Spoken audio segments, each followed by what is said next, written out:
నా మంచితనాన్ని వాళ్ళు గమనించి, బాబు నువ్వు రా, రోజు నువ్వు అడక తినాల్సిన అవసరం లేదు, ఆ ఇంటి ముందర గెడ్డి ఉంది, ఆ గెడ్డి సాఫ్ చేయి, నీకు ఒక 5 రూపాయలు ఇస్తా, 5 రూపాయలు తీసుకొని నువ్వు మంచిగా కటింగ్ గిటింగ్ అంటే వాళ్ళు చెప్పిన మాటలు ప్రతి ఒక్కటి నా మైండ్ లో ఉన్నాయి. నేను కొన్ని మీడియాలో చెప్పలేదు బయటికి, ఎందుకంటే చెప్తే ఎట్లా వాళ్ళకి ఇప్పుడు అవతల వాళ్ళకి నేను చెప్పేది తెలుసు, వాళ్ళు కూడా నాలాగా బాధపడిన వాళ్ళే, వాళ్ళు చెప్పలేకపోయారు, నేను చెప్పగలుగుతున్నా. అప్పుడు వాళ్ళ ప్రేమాభిమానాలు పొందిన కాబట్టి ఇప్పుడు దిల్సుఖ్నగర్ సరూర్ నగర్ దగ్గర సింగరేణి కాలనీ అని ఒక పెద్ద కాలనీ పడ్డది. అప్పుడు ఒక పాప గాంజా రాజు అమ్మాయిని చిన్న పిల్లని రేపు చేయాలని, అప్పుడు అదేం లేకుండా మొత్తం ఉసుకల లారీలు, ఆడ బాయిలు అన్ని బాయిలే ఉండే, ఆ బాయిలలో ఈతలు కొట్టిన వాళ్ళం మేము. ఈ వీడియో ఫ్లాట్ లో చుట్టుపక్కల ఉన్న అపార్ట్మెంట్స్ వాళ్ళు ఎవరైనా గతంలో ఈ ల్యాండ్స్ మనవే, అవన్నీ బత్తాయి తోటలు, బత్తాయి అంగుర తోటలు అనమాట. అప్పుడు వీటి తోటల కోసం బావులు ఉండే అక్కడ, ఆ బావులన్నీ బూడి చేసి ఇప్పుడు ఇండ్లు అయిపోయినాయి, అన్ని అపార్ట్మెంట్స్ అయిపోయినాయి. ఆ ఇంటికి యజమానులు ఎవరైనా ఉంటే శివ చెప్పింది అక్షరాల నిజం, ఇది మాది అప్పుడు తోట, ఈ తోటలో బావి ఉండే, ఆ బావిలో ఈత కొట్టిన వాడే శివ. నేను ఒక స్విమ్మర్ గా అక్కడ తయారైన నేను అలా. అదే ఎందుకంటే ఇప్పుడున్న ఒక 30 ఏళ్ళకి పోయినా కూడా ఏడన్నా బావిలు ఉన్నాయా? లేవు. అంటే నేను అక్కడి నుంచి చిన్న వయసులోనే సిద్ధంగా ఒక రాయి బలపరుచుకొని తయారైన మనిషి నేను. ఇప్పుడు మన్నెంలో మనగాడు సినిమాలో అర్జును 18 ఏళ్ళు 20 ఏళ్ళ పిల్లాడు ఉంటాడు అంతే. ఆయన సినిమాలో నేను చూసిన చాలా గొప్పగా ఆయన నాకు మొన్న ఫోన్ చేసిండు. అట్లా నేను ఆ రోజు కష్టపడ్డా కాబట్టి మేడం, ప్రతి ఒక్కరికి మానవ సేవే మాధవ సేవ. మేము సాయిబాబు గుడి, తెలిసిన సాయిబాబు గుడిలో అన్నం తినక పొద్దుగాల పూట 11 గంటలకు 10 గంటలకి, అప్పుడు చిన్న గుడి, ప్రతి ఒక్కరికి అన్నదానం అవుతుండే దాంట్లో, ఆ తినడానికి మేము పోతుంటే ఆడ పూజకు ముందు అందరిని చెప్తారు అనమాట శ్లోకాలు, అవి వింటుంటే మనిషి ఇలా ఉండాలి. తర్వాత దిల్సుఖ్నగర్ నుంచి ఇప్పుడు బేగంపేట పోలీస్ లైన్ ఏదైతే అంటారో అక్కడ పుట్టపర్తి సాయిబాబా, ఆయన ఉంగరాలు రెత్తి పెద్ద మనిషి ఉంటారు, ఆయన కూడా నెలకొక్కసారి భోజనం, అంటే దిల్సుఖ్నగర్ నుంచి నడుచుకుంటూ ఇక్కడ వచ్చి నెలకొక్కసారి అన్నం తినిపోతుంటే.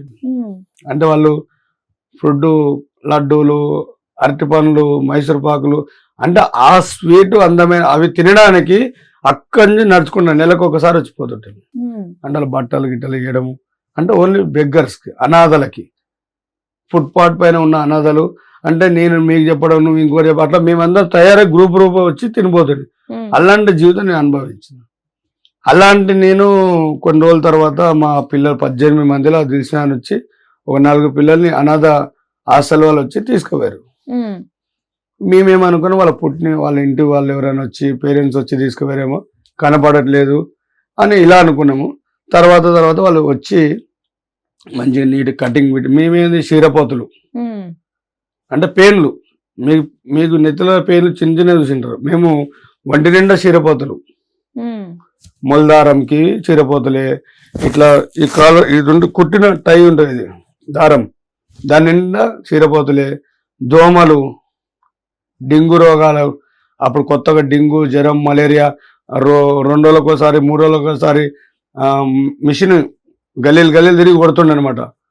అట్లా ఆ మూమెంట్లో కూడా మేము రోడ్డు పైన అంటే గీక్కొని బ్లడ్ అంతా వెళ్ళేది. అంటే మమ్మల్ని చిచి బాగా జరుగు, ఎందుకు మా పిల్లలు అంటే వాళ్ళు చదువుకునే పిల్లలు, వాళ్ళు మేము బిచ్చగల్లగా, నువ్వు చదువుకోకపోతే వాళ్ళగా తయారవుతావు అలా అనేవాళ్ళ. అట్లా అన్నీ విన్నామమ్మా. మేము మనసుకు బాధ అనిపిస్తుంది ఒక్కోసారి, అరే మా బతుకు చేయడం, మేము ఇంత దరిద్రంగా ఉన్నామా, మేము ఇంత వరస్ట్గా ఉన్నామా. అంటే తల్లిదండ్రులు ఉంటే ఒక తీరు, తల్లిదండ్రులు లేకపోతే మరో తీరు. ఈరోజు ఏదో కనపడని చందమామ రావి అని చెప్పేసి అన్నం తినిపించే మంచితనం ఉన్న తల్లి తండ్రులు, నువ్వు మంచి చదువుకోకపోతే గిట్లా అయిపోతావు అంటే దీంట్లో నిజం ఎంత ఉందో అనేది బాగా ఆలోచిస్తుంటాం మేము. అంటే నిజమేనేమో, మనం ఎవరు లేదా ఇట్లా అన్నారు కదా అని మా ఫీలింగ్స్ అది వేరేగా. అయినా కూడా అమ్మా, జ్వరం వచ్చినా, వర్షాలు వచ్చినా, ఫుట్పాత్ మీద నీడ లేకున్నా, బట్టలు నానిపోయి, దుప్పట్లు అంటే తెలియదు, గొన సంతలలో వండుకొని, ఆ ప్రపంచము మరొకరికి రాకూడదు మళ్ళా అనిపిస్తుంది. ఎందుకు ఇచ్చిండు దేవుడు? అందరిలాగా మేము కూడా ఏదో ఒక విధంగా చనిపోతాం, పని అయిపోతుంది కదా, అసలు ఏంది జరుగుతుంది కూడా మాకు తెలియదు. కానీ ఈరోజు నేను ఇవన్నీ గుర్తు చేసుకుంటున్నా అంటే ఇంకా ఈ భూమిని ఏదో బాకీ ఉంది, ఇంకా చేయాల్సిన పని ఉంది. అట్లా అనాథ పిల్లలు హాస్టల్లో వేసి వచ్చిన తర్వాత మాకి కూడా వాళ్ళు దారి చూపించారు. ఆ రోజు ఆ సిద్ధూర్ హాస్టల్ లేకపోతే ఈ రోజు మేము లేము అసలు. ఆ సిద్ధూర్ హాస్టల్లో వాళ్ళు వచ్చి తీసుకుపోయారు. మేము కొన్ని రోజులు అన్నం ఉన్నాం, రోజు గుడ్డు అన్నం. ఆ తల్లిదండ్రులే ఆ రోజు హాస్టల్ పెట్టిన పెద్దలే లేకపోతే మేము ఈ రోజు ఇట్లా ఉండేవాళ్ళం కాదు. ఈ రోడ్డు మీద ఫుట్పాత్ పైన దొంగలు, అప్పుడు చైన్ స్కాచింగ్, పిక్ పాకెటింగ్, ఎవరి దగ్గర 5-10 ఉంటే కొట్టి గుంజుకోవడము, లేదంటే రిక్షాల మీద పండుకొని రైతులు అంటే ఒక రిక్షా తొక్కి అతను ఊర్లలోకి వెళ్ళి వచ్చి రిక్షా తొక్కి పట్టణం పోయి బతికేసేద్దామని వలస వచ్చిన వాళ్ళు అంటే వీళ్ళందరూ లైన్గా ఉంటుంటే మేము చూస్తుంటే కళ్ళతోటి. అలాంటి వాళ్ళని కొట్టి గుంజుకోవడము, బ్లేడ్ వేడుకోవడం అంతా మా ముందర. అది మరో రాకూడదు. అలా ఎందరో బలైపోయినారు, ఫుట్పాత్ పైన ఉన్నారు అట్లా. అంటే తెలియదు. అప్పుడు ఈ హాస్టల్లోకి వెళ్ళి మేడం అట్లా 9 ఏళ్ళ వరకు అంటే 6, 7, 8 ఫుట్పాత్ మీద 9 ఏళ్ళ వరకు హాస్టల్లో ఉన్నా. 9 ఏళ్ళ వయసు రాగానే ఆ హాస్టల్లోకి వెళ్ళి మారాలి మేము. అంటే ఇంకా చిన్నపిల్లలు వేరు, అంటే మేము పెద్దగా అవుతున్నాము, వాళ్ళని షిఫ్ట్ చేయండి, ఇంకా కొత్త పిల్లలు అక్కడ యాడ్ చేయండి అన్నట్టుగా మా సార్ వాళ్ళు మార్చారు. అప్పుడు మేము ఇక్కడ దిల్సుఖ్ నగర్ అది చెదర్గట్లో ఉన్న హాస్టల్ ఒకటి, మళ్ళా ఖైరతాబాద్ దగ్గర ఉన్న హాస్టల్, అంటే 2 ఒకరివే. ఇక్కడ పెద్ద పిల్లలు, అక్కడ చిన్న పిల్లలు. అప్పుడు ఈ పెద్ద పిల్లల దానికి మమ్మల్ని షిఫ్ట్ చేసే ముందు ఒక చిన్న మీటింగ్ ఏర్పరిచారు. ఏది బిల్లమంది ఆడిటోరియం దగ్గర ఏదో అది పెద్దదే. సాయంత్రం పూట వచ్చినాము, చూస్తే అక్కడ మీటింగ్ పెట్టారు. అప్పుడు దానికి ముఖ్య అతిథులు రాజేంద్ర ప్రసాద్ గారు, తలసాని శ్రీనివాస్ యాదవ్ గారు వచ్చారు. వాళ్ళు మాకు ఇదే అంటే చెప్పారు మంచి మాటలు. ఈనాడు బాల్యాలు పిల్లలు అంతా ఇట్లా మీలక్కడ మేడం వాళ్ళు అందరూ వీళ్ళందరినీ చూసుకునేందుకు అట్లా మాకు అక్కలు అంటే అక్కనే పిలుస్తుంటే అందరినీ చెప్పాక ఇదే అక్క అమ్మ అనే మాట. కానీ ఇక మేడం అది రాదు, ఓ టీచర్తో సమానం అక్క. వాళ్ళు ఏంటంటే ఆ జర్నీ మేము హాస్టల్లో ఉండే ఆ ఒక టీం ఏదైతే ఉందో పెద్ద టీము, మమ్మల్ని అలా చూస్తుండే వాళ్ళు. ఏదైనా వచ్చినప్పుడు తమ్ముడు నీకేమైనా కావాలని చెప్పు నేను తెస్తా అంటే వాళ్ళు అక్కడ ఉండేవాళ్ళు కాదు, వాళ్ళు వర్క్ కోసం రావాలి, వెళ్ళిపోవాలి. మాకు గైడ్ లైన్స్ ఇచ్చేవాళ్ళు అనమాట. వచ్చి చదువుకునే వాళ్ళని చదువుకోండి, పని చేసండి, వాళ్ళు చెప్పే టాకింగ్ మమ్మల్ని ఒక ఇంప్రెషన్గా తీసుకొని మీరు బాగుండాలని చెప్తే అవి మాకు బాగా కూర్చున్నప్పుడు కానీ క్యారమ్ బోర్డ్ ఆడండి, లేదనుకో మీకు కొత్తగా ఏమైనా పనులు చేయాలంటే కుట్టు మిషన్ కానీ ఇట్లా చెస్ కానీ ఇట్లా వాళ్ళ యాంగిల్లో మాకు చెప్తుండే అనమాట. మాకు వచ్చిన వాళ్ళు వస్తుండే, లేకపోతే లేదు. మారిన మేడం వచ్చేటికి వస్తా ఖైరతాబాద్ షిఫ్ట్ అయిపోయినాం. ఖైరతాబాద్ రాగానే ఇక ఇక్కడ వేరే ప్రపంచం ఉంది. మళ్ళా అక్కడ ఉన్నన్ని రోజులు మాకి అమ్మ గుడిలో గర్భగుడిలో ఎట్లుంటామో అంత మమ్మల్ని సేఫ్గా ఉన్నాం. ఇది పక్కా లావారసి డెడ్ బాడీలు ఎంత మేమైతే చూస్తామో అంతకంటే అధ్వానం ఈ హాస్టల్లో. అంటే అంత దొంగలిగా వీళ్ళు ఇక్కడ వదిలేస్తారు. రోజు 5 రూపాయలు ఇవ్వాలి, విచ్చలు విడిగా తిరగాలి, టైమింగ్ లేదనమాట. దీనిలో ఈ టైం వరకు తిరిగి రావాలి, హాస్టల్ క్లోజ్ అవుతుంది అనేది లేదనమాట. ఎప్పుడైనా వచ్చి ఎప్పుడైనా రావచ్చు. అక్కడ నాకు 5 రూపాయలు అంటే నేను లేవు. మాకు షెల్టర్ కావాలి ఫస్ట్ ఆఫ్ ఆల్. ఆడ మాకు ఉండేందుకు స్థలం కావాలి. మాకు పిలుచుకోవడానికి పేరెంట్స్ లేరు, మా పిల్లలు ఏడు దేవులాడతోళ్ళు లేరు. అలా ఉండని మా పేరెంట్స్ ఇట్లా ఎవరో ఒకరు చెప్పి ఇట్లా మీ కొడుకు పలానా దగ్గర ఉండి, మీ బిడ్డ పలానా దగ్గర ఇట్లా చెప్తాను మాకు లేరు. కాబట్టి మాకు ఇదే షెల్టర్. ఇక అందులో ఉన్న ఆఫీసర్లే మాకు తల్లిదండ్రులు. అట్లా చూస్తే రోజు చెత్తగాదలేరుందామని ఒక దోస్తు కలిసిండు, పేరు గోపి, రాజు, బాలు, వీళ్ళందరూ కలిసి అక్కడ ఒక మంచి టీం ఏర్పరచుకొని వాళ్ళలో మేము వాళ్ళ పెట్టెల పక్కన పెట్టుకొని ఉంటాం కాబట్టి ఫ్రెండ్స్. ఇక మేము అట్లా మేడం చెత్త కాగితాలు ఏరుకొచ్చుకొని ఆ చెత్త కాగితాలు ఇప్పుడు నేను ఇంతకుముందు కూడా చెప్పిన స్టార్టింగ్లో కూడా ఈ చుట్టుపక్కల మొత్తం తిరిగి అక్కడ దిల్సుఖ్నగర్లో అదే పని, ఇక్కడ వస్తే కూడా అక్కడ ఏంటంటే కొంచెం ప్రేమ అభిమానాలు ఆప్యాయతతో బతికిన రోజులు నాకు అవి. ఈ పెరిగే కొద్ది ఏంటంటే సొసైటీని చూస్తున్నా కానీ ఎంత దొంగలు దొరలు కనబడుతున్నాయి. అది కొంచెం ఎందుకో సరిపోక సొంతంగా నాకు నేనుగా బ్రతకాలని సంచి నేను వేసుకొని ఖైరతాబాద్ నుంచి సికింద్రాబాద్ వరకు ఒక రూట్ అనమాట. రోజు ఇక్కడ దాకా రావాలి, ఇక్కడి నుంచి వెనక్కి తిరిగిపోవాలి. అందులో వచ్చిన 10, 20, 30 రూపాయలు ఎంతనో కానీ అవి నాకు 5 రూపాయల భోజనానికి ఇవ్వాలి కదా, సరిపోయేటట్టు చేసుకుంటుంటే. అది కూడా రాంగ్ రూటే, అది తెలియదు నాకు. నేను రాంగ్ రూట్ పోతున్నా నాకు తెలియదు. తీసుకెళ్ళి అక్కడ సికింద్రాబాద్ దాకా ఉండకొద్ది రోజులు మారుతున్నాయి, అంటే పాత పడిపోతున్నాయి నాకు. అక్కడ ఒక అక్క కలిసింది సికింద్రాబాద్ రైల్వే స్టేషన్లో 1వ నంబర్ బస్సులు వచ్చాక వినాయకుని గుడి ఉంది. ఆడ వినాయకుని గుడిలో 11 గంటలకు అన్నం, అంటే కిచిడి, పప్పు అన్నం అంత దగ్గర కల్పిస్తే అది, అంటే అన్న దాతలు అట్లా ఉన్నారు ఆ రోజు. గొప్ప మనసున్న మహారాజులు. డబ్బు బలం కాదు, అన్నం బలం ఎక్కువ. పెడితే అవి తినడానికి వెళ్తాడు. అట్లా అక్క పరిచయం అయింది. ఆమెకు ఒక కూతురు, చిన్న పాప, 2-3 నెలల బేబీ ఉంటుండే. ఆమె నీకేం కావాలి అంటే మా మంచి పాపకి పాలు తేవడము, బట్టలు ఇప్పడము, నీళ్ళు తెచ్చేయడము. అప్పుడే ఈ వాటర్ బాటిల్ కూడా నేను కొత్తగా చూడడం, అంటే మాకు తెలియదు ఈ వాటర్ బాటిల్స్ అనేది. ఎక్కడ కవర్లను, కుండలలో, మట్టి కుండలలో పట్టుకొచ్చుకోవాలి, ఫుట్పాత్ మీద రేకు డబ్బాలలో పట్టుకొచ్చుకోవాలి. బేబీ పౌడర్ డబ్బాలు ఉంటాయి, ఇనుప డబ్బాలు, ఆ డబ్బాలలో నీళ్ళు తెచ్చుకోవడము. ఆ రోజులమ్మ మాకు అదే. ఇక అదే మాకు అనిపించింది, మంచి బతుకుతున్నా, అక్క నాకు బాగా చూసుకుంటున్నా అనుకున్నాను. అక్కడ పెద్ద తప్పు చేస్తున్నా నేను వాళ్ళతో పాటు. నేను ఆ పాపను పట్టుకోవడానికి వచ్చిన దాతలాగా నేను అనుకున్నా, కానీ నేను పట్టుకున్న పాపానికి వాళ్ళ అమ్మ ఆ పిల్ల కడుపు ఆకలి తీర్చేందుకు తను బయట వేరే తప్పుల పని చేయాల్సి వస్తుంది. హాస్టల్ పైన, అదే రైల్వే స్టేషన్ బయట ఫుట్పాత్ పైన. అక్కడ వచ్చే రాత్రి కూడా ప్యాసింజర్స్ ఎవరైతే వస్తారో వాళ్ళని ట్రాప్ చేసి తన ఒళ్ళుని అమ్ముకుంటూ ఆ బిడ్డ కోసం, ఆ పాల కోసం తన భర్త చేపిస్తున్న దానికి మాకు తర్వాత మెల్లమెల్లగా తెలుస్తుంది అనమాట. అప్పుడు నన్ను దాత రూపం అనుకో, తండ్రి రూపం అనుకో, మరో జన్మ అంటూ ఉంటే ఆయన నాకు ఒక దేవుడు అనుకున్నా కూడా, నాకు నా జీవితాన్ని మార్చిన మనిషి ఒక ఇజిడా కృష్ణ అనమాట. ఆయన పేరమ్మ, ముసలైన గారు ఇజిడా. ఆయన నన్ను బాగా గమనిస్తున్నాడు, వాళ్ళు ఎంబడి ఉన్న వాళ్ళు వచ్చి. అప్పుడు ఒకరోజు 2-3 రోజులు 4 రోజులు కానీ పట్టుకున్నాడు. బాబు ఏం పేరు, నీ పేరు అంటే, సార్ నా పేరు శివ. అయ్యా నా పేరు శివ.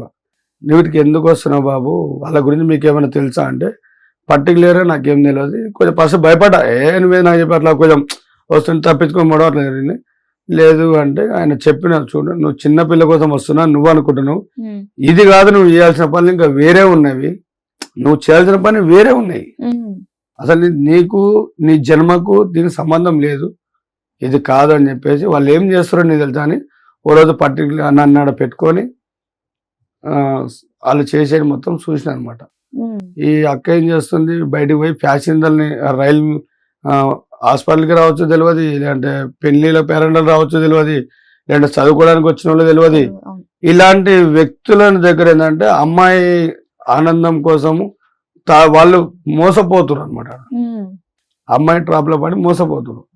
వాళ్ళకి ఆ గల్లీలు తెలివై, ఆ ఎక్కడ పోలే తెలివై, వాళ్ళు వచ్చింది ఏ కుక్కటిపల్లిలో, ఏ దిల్సినారో, ఏ బోరబండనో, ఎర్రగడ్డనో, ఇలాంటి ఊర్లలో పోవాలంటే ఆ టైంకి బస్సులు ఉండవు, ఆటోలు అమౌంట్ ఎక్కువ, రేట్ ఎక్కువ, ట్యాక్సీలు. అప్పుడు వీళ్ళు ఇట్లా కాదు కానీ మంచి వాళ్ళని బాగా గమనించి అంటే నేను అనకూడదు ఈ మాట, వాళ్ళ కడుపు తిప్పలు, వాళ్ళ పిల్లల భవిష్యత్తు కోసం వాళ్ళు చేస్తున్న రక్త మాంసాలు అమ్ముకొని పోషిస్తారు. కాబట్టి వాళ్ళకి నేనైతే ఈ మాట అంటే నేను చూసిన కాబట్టి, వాళ్ళని అలా ట్రాప్ లో దింపడానికి కారణం కూడా వాళ్ళ భర్తలే. వాళ్ళు కావాలని చేయట్లేదు, వాళ్ళ భర్తలు దగ్గరుండి వాళ్ళ మానసికంగా వాళ్ళని మార్చేసి, మాటలతో మార్చేసి, వాళ్ళు అటు తల్లిదండ్రులు లేని వాళ్ళు, అంటే మాలాగా రోడ్డు పైన ఉన్న వాళ్ళే, వాళ్ళు కూడా తల్లిదండ్రులు లేని వాళ్ళు. కొత్తగా ఎవరైనా అమ్మాయి స్టేషన్లకు వస్తే తను ఏదో ఊరికి పోవాలని తను వస్తుంది, అక్కడ కొద్ది వెయిటింగ్ అనే మూమెంట్ లో ఆ ఫుట్పాత్ పైన ఉన్న పిల్లలు వాళ్ళని ట్రాప్ చేయడము, వాళ్ళ ఉంచుకోవడము, ఈ బట్టా సొల్యూషన్ గాంజా ఆయన మబ్బుల వాళ్ళకి కూడా మాటలు చెప్పి. ఇప్పుడు విజయవాడలో ఉన్న లొకేషన్ వేరు, అక్కడున్న ప్రదేశం వేరు, అక్కడున్న జీవితం వేరు. హైదరాబాద్ నగరం అంటే ఒక అందమైన, ఏదో నేను ఒక తాజ్మహల్ పోయిన ఫీలింగ్ తోటి ఏదో పని కట్టుకొని వచ్చినట్టు వస్తారు, అంటే తెలియక. ఇక్కడ ఈ రైల్వే స్టేషన్లో, ఈ బస్ స్టాండ్లలో ఇలాంటి అంటే అలాంటి ప్లేస్లో నేను ఉన్నా కాబట్టి మాలాంటి వాళ్ళని ఇప్పుడు అక్క అంటే అక్క అంటాం, ఏరే అది నాకు నచ్చింది దాన్ని పిలుచుకురాపోరా అంటే వాళ్ళకి భయపడి, లేదంటే బ్లేడ్ పెట్టి కోస్తా, మమ్మల్ని బెదిరించడం, అలా తప్పులు చేసే ట్రాప్లోకి వెళ్ళి నన్ను తప్పించిన వ్యక్తి కృష్ణ. ఇది నువ్వు చేయాల్సిన పని కాదు బాబు, నీకెందుకు వస్తున్నావు, 5 రూపాయల కోసం నువ్వు వస్తున్నావు, 5 రూపాయలు నేను ఇస్తాను డైరెక్ట్గా తిట్టి మంచిగా అనిపించమ్మా. అది నేను చెప్తుంటే మీకు ఎంత గలీజుగా ఉందో ఆ గలీజులోకి వెళ్ళి బయటికి గుంజేసిన వ్యక్తి నన్ను. ఇది కాదంటే హాస్టల్కి వచ్చిండు మాట్లాడు. లేడమ్మా. ఉంటే నా తండ్రి నా జీవితాన్ని మార్చిన వాళ్ళని గురించి నేను గొప్పగా చెప్పుకొని ఈరోజు అంతే అమ్మా లేరు. అప్పటికి 60-70 ఏళ్ళ మనిషి ఆయన. అప్పుడు నేనెంత 8-9 ఏళ్ళ పిల్లగాన్ని. అట్లా వాళ్ళని పోగొట్టుకున్నా. ఉన్నన్ని రోజులు నేను ఆయనకు సేవ చేసుకున్నా. ఆయన నాకు ఆదరించిండు, అన్ని దారులు చూపించిండు, నువ్వు ఇట్లా ఉండాలి, నువ్వు ఇట్లా ఉండాలి, నీకు ఎప్పుడేం కావాలన్నా అంటే ఆయన పెట్టిన అన్నం తిని బ్రతికినవాడిని, ఆయన పెట్టిన బట్టలు కట్టుకున్నవాడిని, ఆయన చూపించిన దారిలో నడిచినవాడిని. కాబట్టి నా జీవితం ఆ ఇజిడాలకి అంకితం. ఎన్నాళ్ళున్నా ఇజిడా అనే పదం కన్నా ఆ అక్క చెల్లెళ్ళు నాకు ఈ తమ్ముడు, నేను వాళ్ళకి రుణమమ్మా. ఎందుకంటే ఇప్పటికైనా అప్పటికైనా నేను ఈ ఎల్లమ్మ తల్లికి దాసుని, గంగమ్మ తల్లి ఒడిలో 24 గంటలు నేను పనిచేసేవాడిని. అటు కట్టమైసమ్మ తల్లి, ఇటు గంగమ్మ తల్లి మధ్యలో ఈ శివ చేస్తున్న సేవలకి ఈ కాటి కాపరిగా నా ఒక లక్ష్యాన్ని ఉన్నన్నాళ్ళు చేసి అందరితో ఈ భాగాన్ని పంచుకొని ఒక సుడిగాలిలా ప్రతి ఒక్క ఆత్మకి ఒక అన్నగా, ఒక తమ్ముడుగా, ఒక కొడుకుగా, ఒక బామ్మడిదిగా అలా ఆత్మలతో నా ఆనందాన్ని పంచుకుంటూ ఈరోజు మీ ముందర దాకా వచ్చినంటే కారణం ఆ ఇజిడా పెట్టిన భిక్ష. ఆ భిక్షకే, ఆ ఇజిడకే నా జీవితం మొత్తం అంకితం. అన్నా నువ్వు ఎందుకన్నా కొప్పు కడతావు అంటే నాకు దేవుడు వస్తాడు, నేను బయటకు ఎవరు చెప్పుకోను, నేను గంగమ్మల వైపు పోరాడతా, నా అంతరాత్మతో నేను మాట్లాడుకొని నేను అంత లోతుల వైపు పట్టుకొస్తా. అమ్మవారు వస్తుంది కానీ నాకు నాగమ్మ తల్లి అమ్మ.